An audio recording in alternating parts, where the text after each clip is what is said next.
বাংলাদেশে জ্বালানি সংকট এটা কি সাময়িক সমস্যা নাকি বড় কোনো কাঠামোগত দুর্বলতার ইঙ্গিত? লোডশেডিং, জ্বালানির দাম বৃদ্ধি এবং শিল্প খাতে চাপ সবকিছুর পেছনে একটা বড় প্রশ্ন। বাংলাদেশে কি পর্যাপ্ত তেল শোধনাগার আছে? আজকের ভিডিওতে আমরা খুঁজে বের করব বাংলাদেশের জ্বালানি কাঠামোর ভেতরের বাস্তব চিত্র। তেল শোধনাগার কি ও কেন গুরুত্বপূর্ণ? প্রথমে বুঝতে হবে তেল শোধনাগার কি। ক্রুড অয়েল সরাসরি ব্যবহার করা যায় না, এটিকে পরিশোধন করে তৈরি করতে হয় diesel, petrol, octane, jet fuel. এই কাজটাই করে তেল শোধনাগার। অর্থাৎ শোধনাগার হল জ্বালানি সরবরাহের মূল ভিত্তি। বাংলাদেশে বর্তমান অবস্থা। বাংলাদেশে বর্তমানে প্রধান তেল শোধনাগার হল ইস্টার্ন রিফাইনারি লিমিটেড (ERL). এই শোধনাগারের ক্ষমতা সীমিত। দেশের মোট চাহিদার একটি বড় অংশ এখনও আমদানির ওপর নির্ভরশীল। মানে আমরা শুধু তেল আমদানি করি না, পরিশোধিত জ্বালানিও আমদানি করতে হয়। সমস্যা কোথায়? এখানেই মূল সমস্যা। ১. শোধন ক্ষমতা কম, দেশের চাহিদা অনুযায়ী শোধনাগার নেই। ২. আমদানির ওপর নির্ভরতা, বিশ্ববাজারে দাম বাড়লেই চাপ বাড়ে। ৩. অবকাঠামোগত সীমাবদ্ধতা, পুরনো প্রযুক্তি ও সীমিত আপগ্রেড।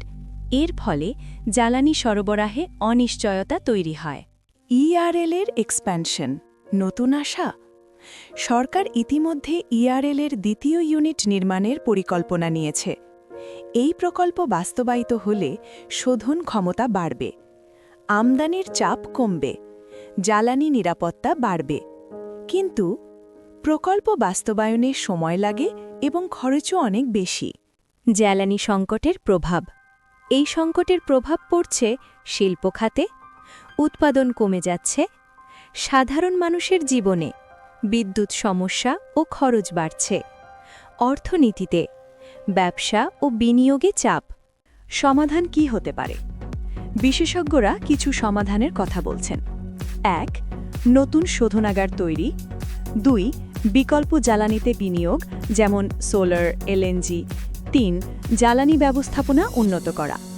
ডাইভার্সিফিকেশন খুব গুরুত্বপূর্ণ। তাহলে প্রশ্নে ফিরে আসি, বাংলাদেশে কি পর্যাপ্ত তেল শোধনাগার আছে? উত্তর হল এখনও নয়। বাংলাদেশ এখনও অনেকটাই আমদানি নির্ভর। তবে নতুন প্রকল্প, উন্নত পরিকল্পনা এইগুলো বাস্তবায়িত হলে ভবিষ্যতে পরিস্থিতি উন্নত হতে পারে। আপনার কি মনে হয়, বাংলাদেশে নতুন শোধনাগার দরকার? কমেন্টে আপনার মতামত জানান।